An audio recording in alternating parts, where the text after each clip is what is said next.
Hello there. Today, we're going to be seeing how far we can corrupt billionaires. Now, of course, they're already corrupt because, as the saying goes, money is power. Power corrupts, and absolute power corrupts absolutely. Therefore, absolute money equals absolute power, which will absolutely corrupt the wielder of that power. Checks out. And in our Halloween special today, we're going to be seeing how dark and devious those corrupting powers could possibly go. Before we dive into this, of course, viewer discretion is advised, because I'm not going to pull punches with this. This video is brought to you by my debut novel, The Ascendants, which is a delightful cosmic horror read and the first part in a 4-part series that I have begun. More about that later in the video. So where do we begin with the billionaires? I want to know who's got the ultimate money. Now, topping pretty much all of these lists is Elon Musk. So let's grab some reference photos. I feel like this is the one he would pick. It's pretty dated. I feel like we should pick some more current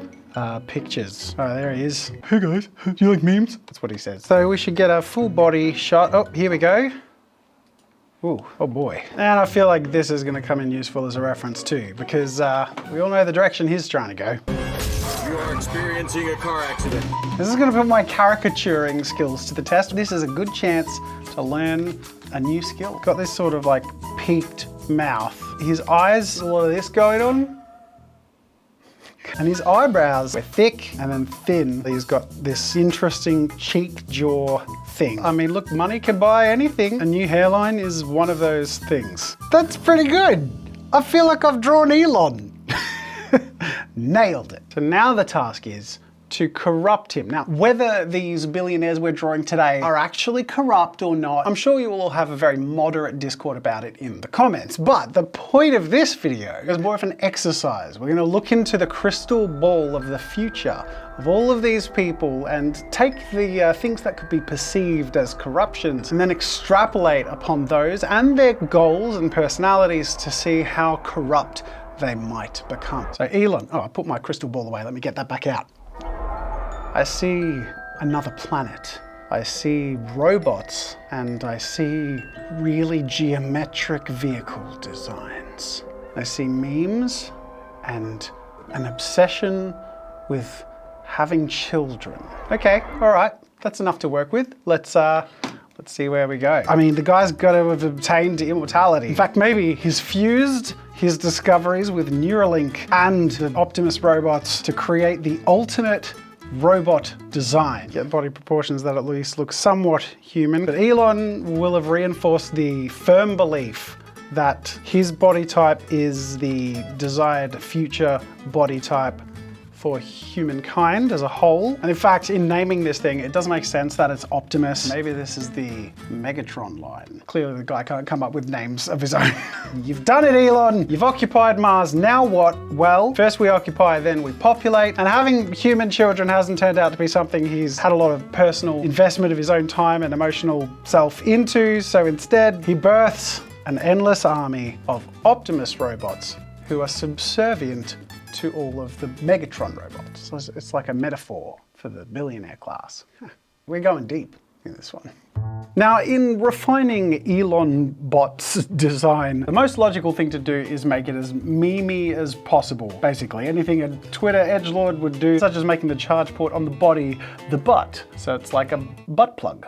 It plugs in the butthole. And of course, these are necessarily equipped with furry tails. It also seems like a very Elon thing to do to make the Tesla logo in the crotch region. Oh, and of course, the Neuralink tether required to make your actual human brain connect with these bodies is necessarily in the form of these Doge ears. This refined body design also has a bit of a look of the AT-AT walkers from Star Wars, which, I mean, anything that can reference anything sort of remotely sci-fi in Elon's book is automatically cool and original. For those who can't afford the Megatronian body and to dwell on Mars themselves, they can remotely dwell on Mars through the Optimus counterparts and project their faces onto the robot heads, creating a society of robots that are, I don't know, maybe they're like digitized people. Maybe humanity are in pods back home. All I know is that Elon's pretty happy that his Tesla logo is bigger than all of the Optimus robot Tesla logos. And speaking of phallic insecurity, of course he has a fleet of suggestive rockets flying off into the sky to further saturate the universe with whatever it is he's doing here. Welcome to Mars, baby. I don't know how to feel about this. This is concerning in a number of ways. It's unsettling. It also feels appropriate. So I'm just going to move forward on this. And by I mean I'm going to do what Elon Musk does and come up with the idea and hand it over to a more talented engineer to do the work. Alicia, my in-house real human artist, while they still exist, is going to elevate this to another glorious level.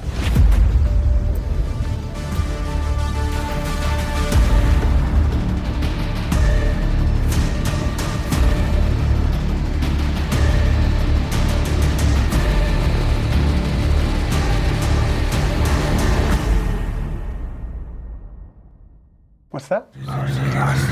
Yes. I agree. So who's next? The world's billionaires on Wikipedia. We have done Elon Musk, who is at the top. Next in line, Mark Zuckerberg. Now he's like Elon, he's gone through various transformations. There's the version that looks like an awkward lizard robot, and there's the version that looks like a lizard robot that's been trained to social competence.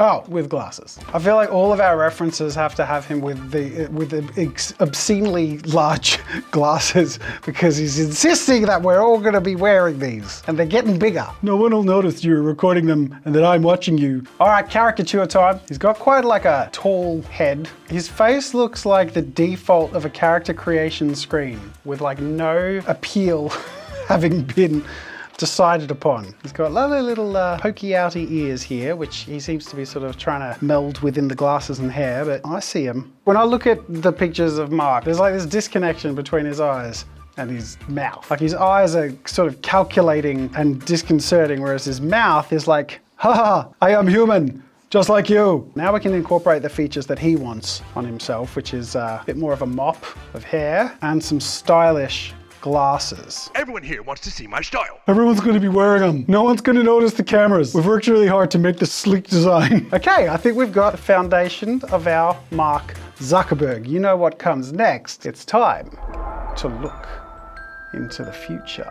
I see, it's not really what I see, it's what he sees. He sees everything. He sees what you see. We've clicked I agree, and it belongs to him. Our eyes are his eyes. I see endless virtual realities with terrible production quality. Our livelihoods depend on them and on the glasses that we wear. Because how else are we gonna have video calls with grandma or listen to our uncle's racist rants? All right, that's bleak. Let's bring it to life, shall we? Now, there's a lot to dig into with Mr. Zuckerberg, and there are a lot of interests he has personally that I want to incorporate into his design here. Now, as you can see, he's been working on his bod, he's been wrestling and all of that. He's a fit boy. And you might think that's because he's interested in MMA or mixed martial arts, but I speculate it ties into his obsession with ancient Rome, specifically with Augustus Caesar. And wrestling was pretty big in Greco-Roman times. The MMA was always just a cover to get himself the Roman god body that he wanted to claim his throne atop the empire he is creating as Caesar Marcus Zuckerberg. And as you can see, I've woven all of these conduits throughout his body and into his gold circlet adorned around his head, wherein he funnels all of the energy and power from the people who dwell in his virtual reality, the trap he has created for humanity. So now, let's meet humanity. This is basically like WALL-E. In this virtual dystopia that we're assigned to here, the only good place to be is virtual reality because of all the horrible pollution and harsh living circumstances created from all of these massive data centers being built around the world. So of course, everyone escapes to VR, but the problem is Mark's power comes from where it has always come from, rage baiting us. Like was proven and discovered with Facebook, how the algorithm was basically, tweaked to make us angrier. Once we're all trapped in these virtual worlds, it keeps us in there attacking each other, desperately attached to these algorithms by constantly making us angry, and then using the energy of our anger to feed his aspirations. And of course, to power the domed separate city that he and 1% of the very wealthy population can separate themselves from everyone else who keep them all nicely comfortable. Pretty f***ed up. Whoa. Wow, we're going there. Let's keep going. Alicia, take it away.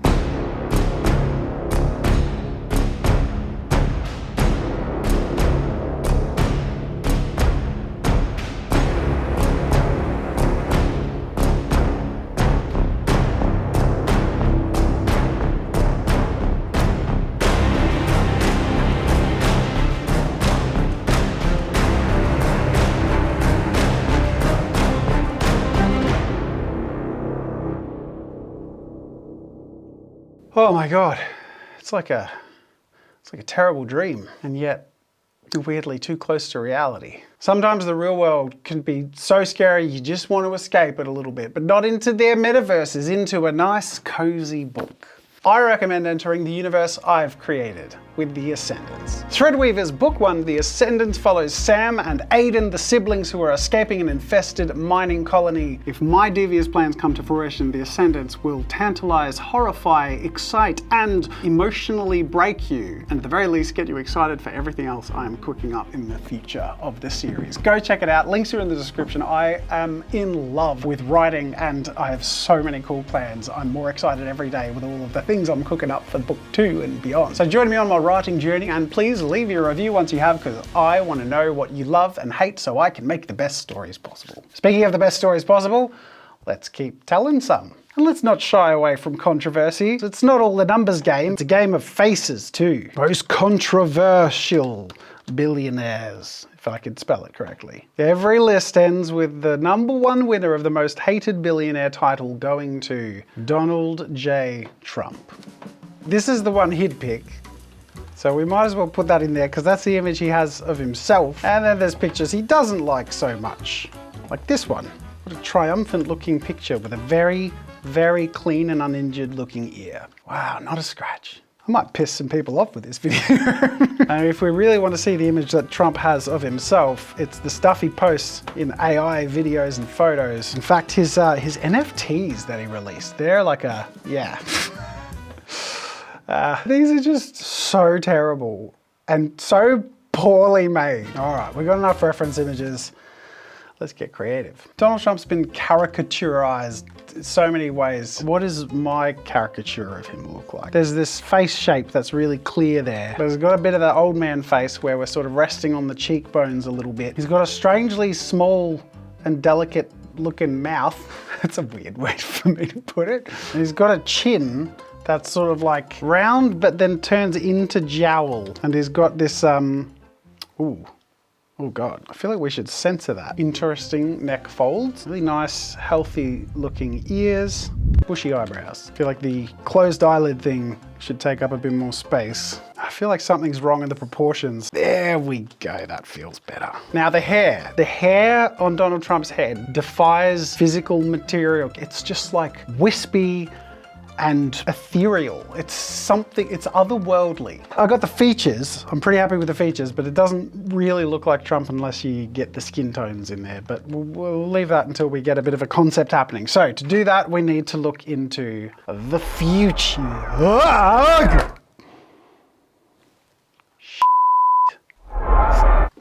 Nope. Not looking into the future. It's Halloween, okay? I gave you a content advisory warning. I know it's hitting too close to home right now. Do you know what? We're gonna get more imaginative. Instead of looking into the future, we're gonna look into different dimensions. I can see through to hell. That makes sense. In fact, Donald Trump said himself he's not really gonna go to heaven, so I guess he knows what's coming. Looking into this dimension of hell, I can see a different kind of future. The future in which Donald takes over hell itself. I mean, let's face it, he probably wouldn't be shy to be doing a deal with the devil, but he'd be telling you that it's the art of the deal that matters, as long as he comes out on top. So what does that look like? Let's find out.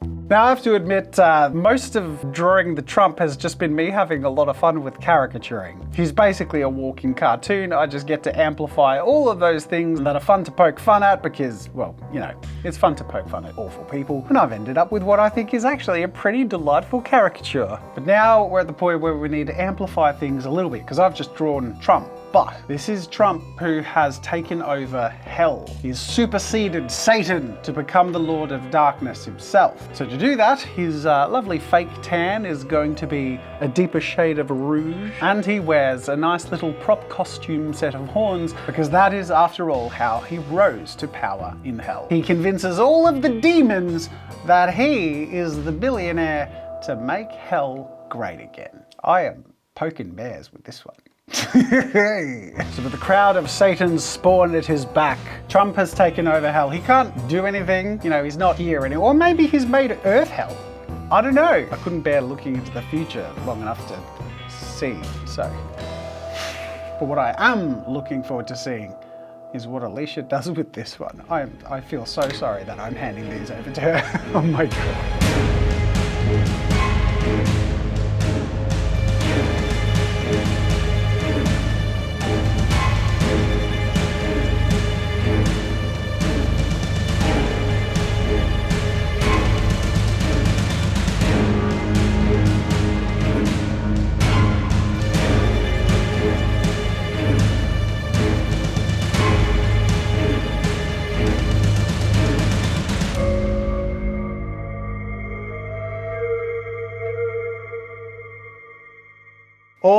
All right, let's do another one. But I feel like it's been a bit of a billionaire boys club. Who are some billionaire ladies? That's the first one I actually recognize. Oh boy, what am I doing? Don't do this. Must satirize Taylor Swift. Maybe this is a terrible idea. If you're feeling like you're gonna be triggered, just chill out. This is all fictional. We're just playing games with the personalities of people who are far wealthier than you can even comprehend. I'm not gonna hurt them. There's no reason this should hurt you. Worst things about Taylor Swift. She writes songs about her exes. She has beefs with other pop idols. Apparently worked hard to injure Katy Perry's career. You have done that yourself. The private jet one is a real bummer. I think it speaks to the different standard billionaires get to be held to, but also we all have to behave a certain way because they're special people. And how do you caricature Taylor Swift? She's got real like Mean Girls energy, you know? Sometimes if you're desperately trying to hold on to youth forever, things go wrong. Not you, you're beautiful, I know. She does feel like she's created in a lab.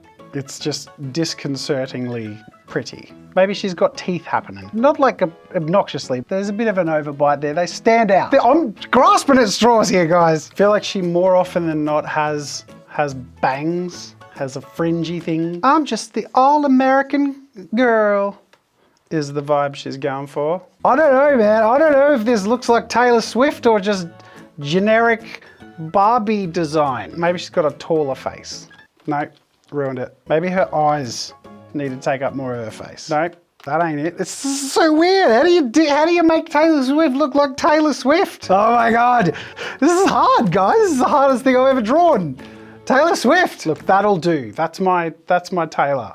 It's gonna have to do. Maybe it needs more sparkles and glitz. That'll come with the color, you know? Now, remember, the point of this video, it's to look into the lens of ultimate corruption through their wealth. So that's what we're gonna do with Taylor. And the most controversial elements of Taylor Swift's money and power are her fans, the influence she has over people, and her jet setting. So let's look into another dimension and see more jets and fans. Ultimate corruption. So AI is everywhere, and in fact, everyone we've covered so far, Trump, Musk, and Zuckerberg are all big lovers of AI. So it makes sense that being a corrupt billionaire version of Taylor, she will also embrace AI in her field, in music, and use her power, money, and influence to make sure that all of the AI music generated is about her ex-boyfriends and people she doesn't like and has beefs with. which means her fans then become like rabid enemies of the people that are her enemies. And she has an unstoppable influence to set her frenzied fans to attack those that would stand against her. Industry competition, ex-boyfriends, nobody is safe from the wrath of the AI-controlled Swiftie army. And they all travel in private jets because the environment. Finally, we can paint something with a little more visual appeal because, I mean, so far all of our billionaire bros, have had pretty harsh outcomes. Whereas I think we can be a little more colorful and playful with this, true to T Swift's style. But we can't just have a normal pop artist. No, of course, she will be wielding the newest, latest AI generation technology, disguised as a high-tech looking guitar, which she can point and aim to create songs of whatever she pulls the trigger on. She can tweak their settings so they can be narky or mean to people and ruin their careers or ostracize them because of their breakup. Or of course, she can point them to her fans to further instill their loyalty and fervent, fierce T-Swiftiness so that she can continue to grow her army. I think going down the AI route with Taylor Swift is weirdly kind of fitting given the fact that in a bunch of her recent videos with quote unquote Easter eggs hidden in them, they're AI generated. That is definitely, in my opinion, the grossest thing that I've seen Taylor Swift overtly do. She's a billionaire. She is a billionaire and she used generative AI to make music video crap. It's like, come on. If anyone can afford to pay artists to make your... But no, we get slop instead. Let's not forget the private jets, but these are no longer just for her transport, because while they are everywhere and always traveling, it is not simply just to carry her around to her shows, it is to carry her music everywhere. With giant speakers fitted into the jets that project powerful sound all throughout the world. So it's not just the shopping mall or hairdressers or public spaces that you hear these songs on loop and they slowly send you insane. No, instead it is constant and everywhere all the time. You cannot escape Taylor's AI music authoritarianism. And in the end, I'm actually pretty happy with this, as difficult as caricaturing T Swift has been. I can't wait to see how it looks with Alicia carrying it over the finish line and adding a whole bunch of glitz and glam.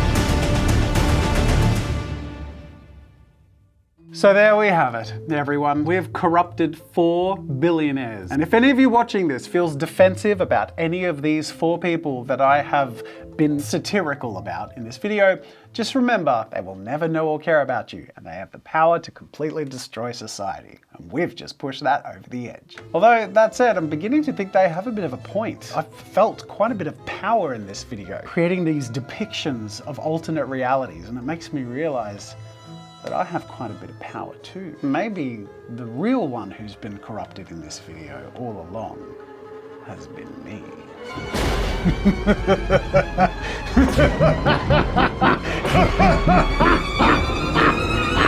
Thanks for watching. Make sure to smash that like button and leave polite comments and have reasonable discussions down below. And also let me know who else or what else you'd like to see me mess with my ultimate power. Thanks for watching, and until next time. I know, I was saying it. Until next time, I'll see you later. No. We can't repeat that. That will so get me cancelled. Dude, you're messed up.